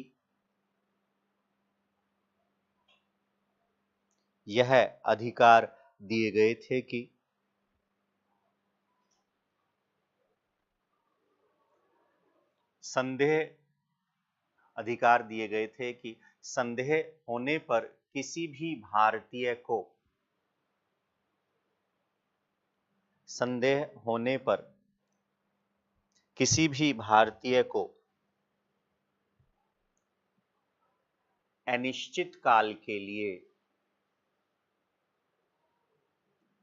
होने पर किसी भी भारतीय को अनिश्चित काल के लिए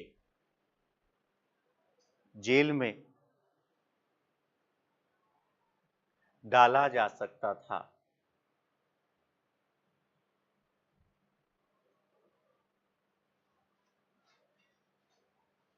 मोतीलाल नेहरू ने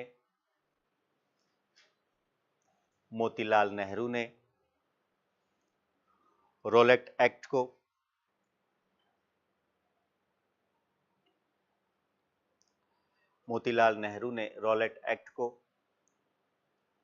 बिना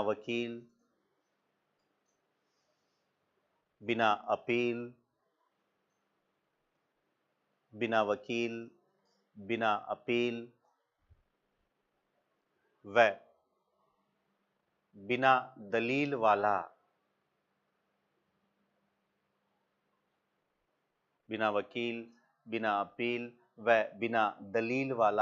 कानून कहा।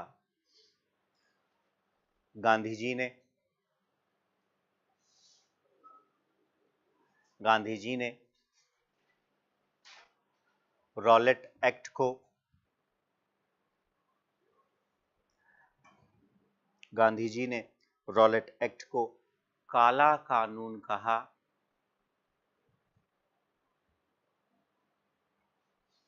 काला कानून कहा और इस कानून के खिलाफ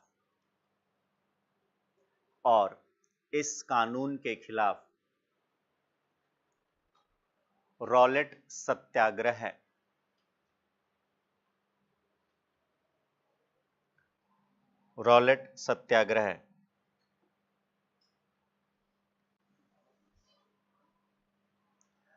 की शुरुआत की।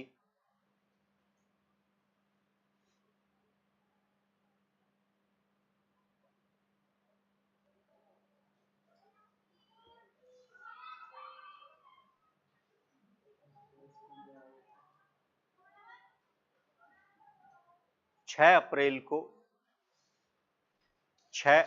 को देशव्यापी हड़ताल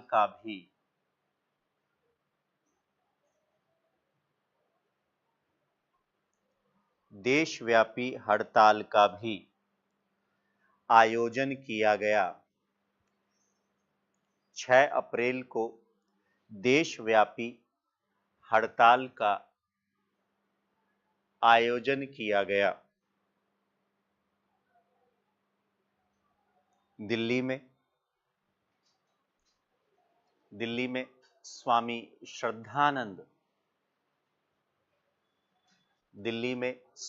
श्रद्धानंद के नेतृत्व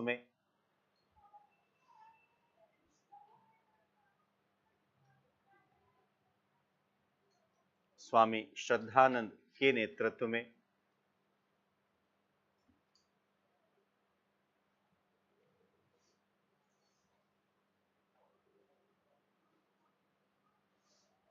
आंदोलन हुआ।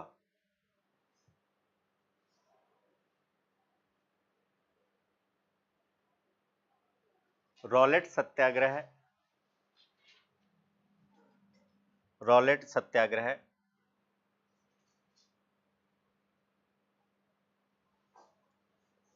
असफल रहा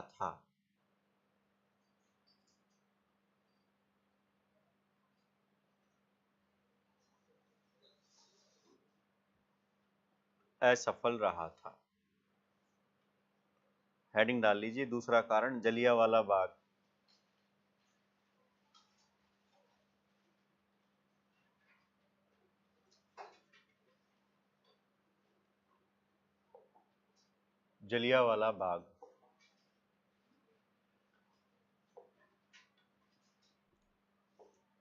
जलियांवाला बाग हत्याकांड को क्या कहेंगे? मैस्केयर। 13 अप्रैल 1919। कुछ फोटोग्राफ्स दिखाता हूं आपको।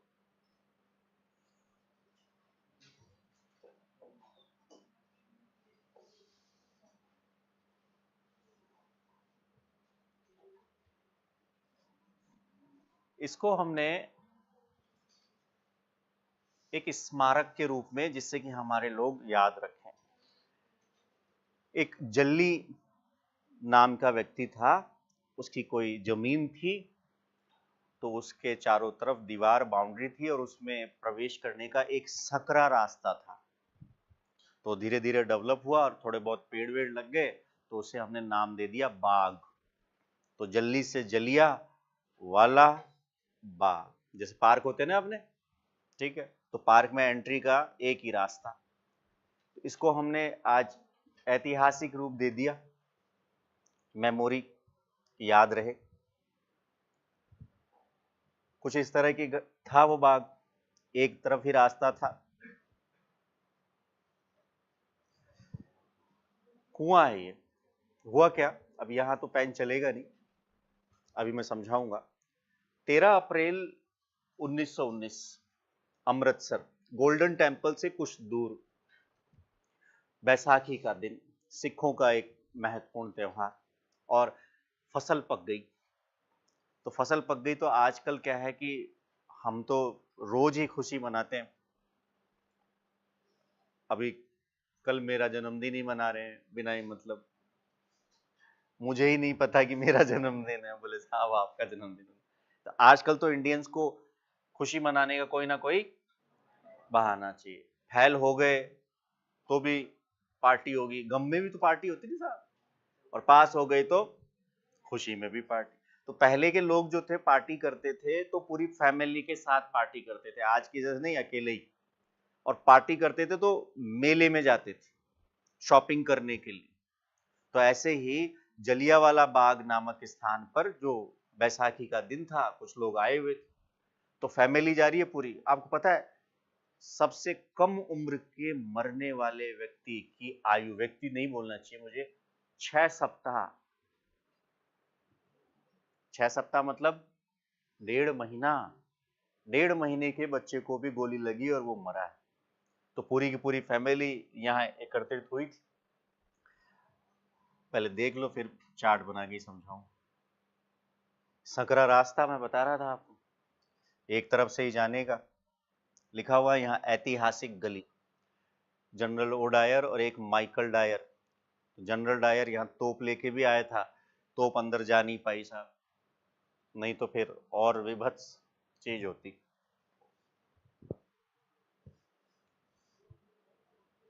कुछ निशान दिख रहे हैं ना आप, या आज भी है 1919 और आज 2024।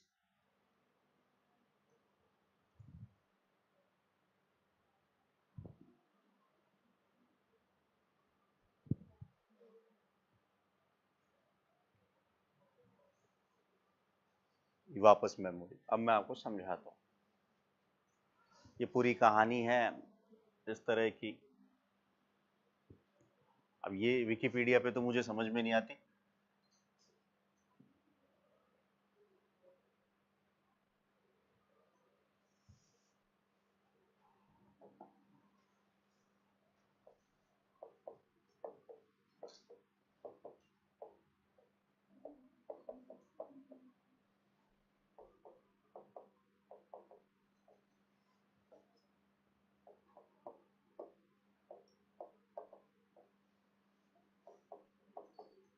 बैसाखी का दिन था,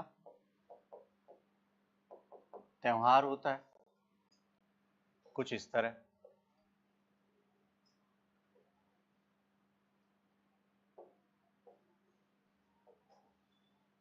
ये सकरी गली मान लीजिए, पास में गोल्डन टेम्पल। तो कुछ लोग यहाँ आए थे। हुआ क्या था कि इस रॉलेट एक्ट का विरोध किया था, मैंने अभी बताया था, 2 लोगों ने। एक का नाम था डॉक्टर सत्यपाल और एक का नाम था डॉक्टर सैफुद्दीन किचलू। तो पंजाब का अगर गवर्नर कहें तो माइकल डायर, और यहां अमृतसर का अगर प्रमुख कहें तो जनरल डायर। 2 अलग अलग आदमी साहब। तो माइकल और जनरल इतना याद रखना। हेड कौन था? माइकल। 10 तारीख की बात है, 10 अप्रैल। ये दोनों विरोध कर रहे थे रॉलेट एक्ट का। इन दोनों को गिरफ्तार कर लिया गया और गिरफ्तार करके लोगों को पता ना चले ऐसे स्थान पर रखा। तो 10 तारीख की रात को कुछ लोग वहां के, यानी कि अमृतसर के जो हेड थे, जैसे आज आईएएस अधिकारी होता है, उनके घर गए और बोला साहब बताओ कहां है। तो आईएएस अधिकारी ने क्या किया, बाहर आने के बजाय, मतलब प्रमुख ने, आईएएस अधिकारी तो उस समय नहीं होगा लेकिन प्रमुख था डीसी, उसने क्या किया, आदेश दे दिया गोली चलाने की मेरे घर के बाहर। तो यहां पर 2 लोग और मारे गए सर 10 तारीख को। अब इन लोगों का दिमाग खराब, बोले हम तो आंदोलन करेंगे। आंदोलन करेंगे तो मैंने कहा कि बैसाखी के दिन कुछ लोग अपनी फैमिली के साथ आए थे। तो अब पहले हम कैसे जाते थे पिकनिक में, पूरा पिक्चरों में भी देखते और हम भी जाते थे, तो पूरी साथ में एक चटाई, बैग, खाना, और चाचा चाची, फूफा फूफी सारे जाते थे ग्रुप में, छोटे से लेकर बड़ा। तो सब गए थे, थक गए थे। यहाँ पर एक ऊंचा पत्थर का कुछ बना हुआ था, तो ये इनके जो लोग थे सपोर्टर, इनमें से कुछ लोग यहाँ पहुंचे हुए थे। कुछ इतिहासकार कहते हैं 15,000 के आसपास भीड़ थी, कुछ इतिहासकार कहते हैं 5,000 के आसपास थी, कुछ इतिहासकार कहते हैं 2,500 के आसपास। देखो एक्चुअल डेटा तो पता नहीं चले, अंग्रेज बताने भी नहीं देंगे। तो 2,000 से तो ज्यादा ही लोग थे, जिनमें मैंने बताया कि सबसे कम उम्र वाला बच्चा 6 सप्ताह, मतलब सोचिए। तो लोग बाग आराम कर रहे थे, इन्हें पता ही नहीं था। अब ये जो लोग मरे थे, इस वजह से डायर के द्वारा पंजाब में लागू कर दिया गया था मार्शल लॉ। मार्शल लॉ का मतलब है कि सेना का कानून रहेगा, कर्फ्यू लगेगा, आप बाहर नहीं आ सकते, जगह जगह सेना ही दिखेगी। इन लोगों को पता ही नहीं था, ये तो अपने हिसाब से पिकनिक मनाने आए थे। इधर मार्शल लॉ लगा हुआ था और यहाँ पर इनकी गिरफ्तारी के विरोध में कुछ लोग आए थे, तो एक दूसरे को कुछ बातें कह रहे थे कि साहब अंग्रेजों के खिलाफ ऐसा। तो मान लीजिए अब पूरा एसएमएस अपना इंस्टीट्यूट है और वहां उधर कोने पर कोई 4 लोगों को भाषण दे रहा है, तो अपनी भी इच्छा होगी कि देखें क्या हो रहा है। बोले नया बैच लॉन्च कर रहे हैं कि कचौरी मंगा रहे हैं कि समोसा मंगा रहे हैं। सारे गए था, बोले क्या हो रहा है देखे तो सही। ये हिंदुस्तानियों की आदत है। मैंने एक दिन बताया था गोवा में एक आदमी पुल से नीचे गिर गया, तो उसको देख रहे थे। अब सब लोग देखो, कोई मर जाता है तो उसको देखने के लिए कोई गाड़ी साइड में लगा के और कोई रुकता है, तो रुकते गए रुकते गए रुकते गए, इतने लोग रुक गए कि वो पुल ही गिर गया। तो वो जो मरने वाला था वो उसने कहा कि देख तुम लोगों का इंतजार कर रहा था। कुछ लोगों को देखो आप कभी कभी, अब तो बहुत दिन हो गए, पहले मैंने जब स्टार्ट किया था तो कान में लगा के और रेलवे पटरी के किनारे चलते हैं साहब। अब गाना तो चल रहा है कुछ और ट्रेन पीछे से आ रही है, सीधे चिपका के चली जाएगी, तो कान कहाँ और हाथ कहाँ, कान परमानेंट उसके साथ ही ऊपर जाएगा। ऐसा भी होता है। तो यहाँ लोग भाग गए, तो इसको खबर मिली कि साहब लोग तो भीड़ इकट्ठी हो गई। जबकि भीड़ कैसे इकट्ठी हुई आपको बताया मैंने कि लोग यहाँ से आए, गोल्डन टेम्पल से आए थे, बैसाखी का त्योहार था, लोग आराम कर रहे थे और कुछ लोग इनके विरोध में थे तो अपने ग्रुप बनाकर भाषण दे रहे थे। ये आया साहब, इसने 3 मिनट का समय दिया। अब रास्ता तो एक ही है, निकले किधर से आ रहे हैं। अब 3 मिनट में आप इधर आओगे तो आप मान लो मैं कहूं कि सब लोग एसएमएस से इधर बाहर निकलो और वहां पर और सामने बड़ी दीवार, तो लोग हुजूम भागने लगा, कोई इधर भाग रहे हैं कोई इधर भाग रहे हैं, तो जिधर भाग रहे हैं उधर ही, और फिर जो कुआं था उसमें कूद रहे हैं। और सामने जो वो आपने गोलियों को निशान देके दीवार पर चढ़ने का प्रयास, तो जो चढ़ता गया, अब सोचो किसी के पांव में गोली लगी होगी, किसी के माथे में लगी हुई, किसी के हाथ में लगी, आगे अभी दरिंदगी खत्म नहीं हुई है, मार दिया। कुछ इतिहासकार कहते हैं कि 1674 के आसपास 1600 भी ज्यादा बुलेट चलाई गई। तो अब 16 भीड़, जब आपको मैं कह रहा हूं कुछ इतिहासकार कह रहे 2500, मान लो 3000 लोग हैं, तो लगभग लगभग हर बुलेट हर व्यक्ति को लगी हो, क्योंकि तितर बितर भीड़ है, भीड़ में तो निशान लगाने की जरूरत थोड़ा है। भाई आपने कभी गए होंगे मेले वेले में, तो वो बंदूक गुब्बारे के निशान लगाते हैं ना, तो मेरा तो दूसरी बार में लगता है, पहली बार में तो पता ही नहीं चलता कहां गया वो, तो पता चला वो हल्का सा। लेकिन यहां तो क्या है, पूरी भीड़ है लोग। इसने क्या किया, एक घोषणा की कि जलियांवाला बाग की तरफ कोई नहीं आएगा। एक प्रकार से कर्फ्यू जैसा सीन कर दिया। अब सोचो, गोली लगी है जिसके पांव में, मरा तो नहीं होगा, हाथ में लगी है तो मरा तो नहीं होगा, घायल है, तो घायलों के लिए भी तो कुछ करना था। तो लोगों को आने नहीं दे रहा और लोग तड़पते रहे, और अगले दिन फिर उनको थोड़ी बहुत जो रिलीफ मिली जो मिली, इसका मतलब कुल मिला के लोग मारे गए। इस दर्दनाक घटना को कहा गया है जलियांवाला बाग हत्या। और यहां से स्थिति, गांधी जी का मन एक तरह से विचलित हो गया। बोले आपको तो हम ये कह रहे हैं कि आपकी सहायता करेंगे, सेना में भर्ती करने के लिए मैं लोगों को कह रहा हूं, और आप हमारे लोगों को मार रहे हैं। ब्रिटिश साम्राज्य का शेर कहा गया साहब। बोले तेरे जैसा तो कोई है ही नहीं साहब। फिर आगे चलकर डायर की हत्या की है, पिक्चर भी आई, उधम सिंह, ठीक है, माइकल ओडायर आगे इंग्लैंड पहुंचता है और फिर उसकी हत्या करता है। तो ये जो पूरी घटना है, इसमें 2 नेता हैं, एक तो डॉक्टर सत्यपाल और एक सैफुद्दीन। इस घटना को क्या कहा आपने, जलियांवाला बाग। अब बोले साहब सरकार की किरकिरी हो रही है, पहला कारण रोल अटैक, दूसरा जलियांवाला, तीसरा है। अब सरकार की किरकिरी हो रही है तो सरकार को कहा गया कि आप इस पूरी घटना की जांच के लिए एक कमेटी का गठन करो, तो हंटर की अध्यक्षता में एक कमेटी का गठन किया गया। बोले साहब ये भी याद करना है कि ये तो याद नहीं करना, इस कमेटी में 3 भारतीय सदस्य थे। एक चिमनलाल सीतलवाड़, एक जगत नारायण और एक व्यक्ति और थे। ये 3 भारतीय लिए गए, सुल्तान अहमद,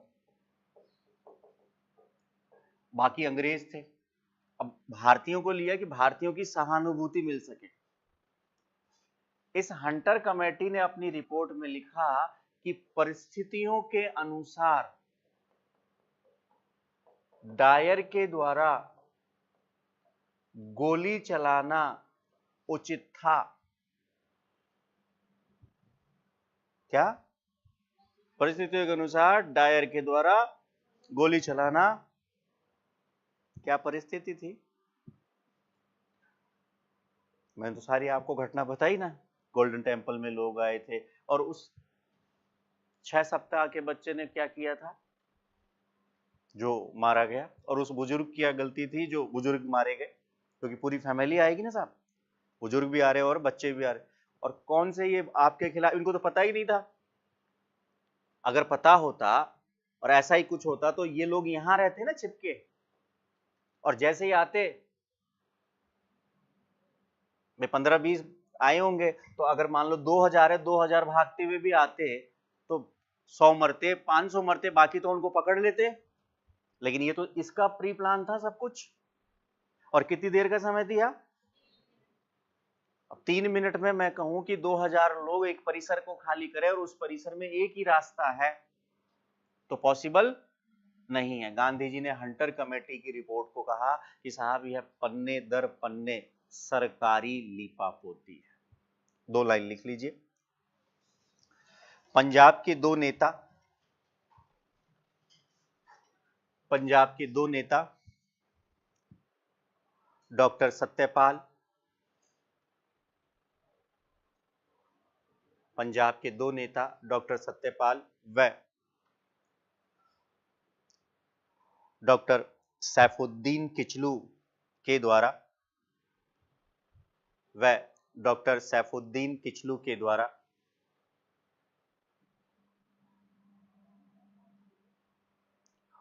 रॉलेट एक्ट का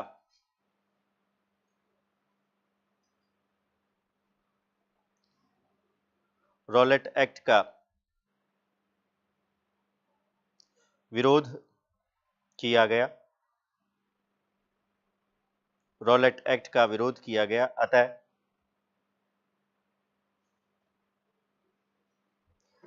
पंजाब प्रांत के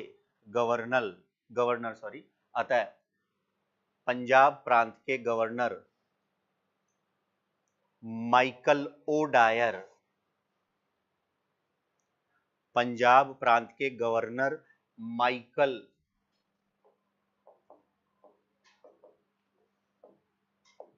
ओ डायर के द्वारा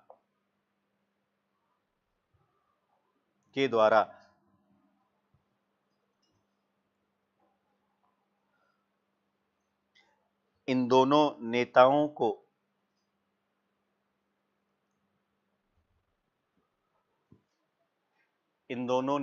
को पंजाब से निष्कासित करके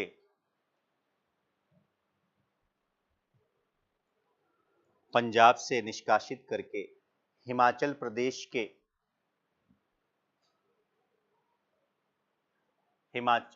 के धर्मशाला नामक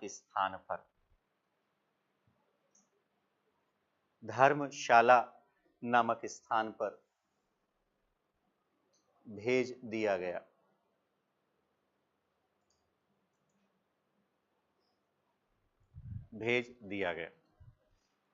स्टॉप, यहीं पर रोकते हैं, पूरा नहीं हो पाएगा तो आज की क्लास को हम यहीं रोकेंगे।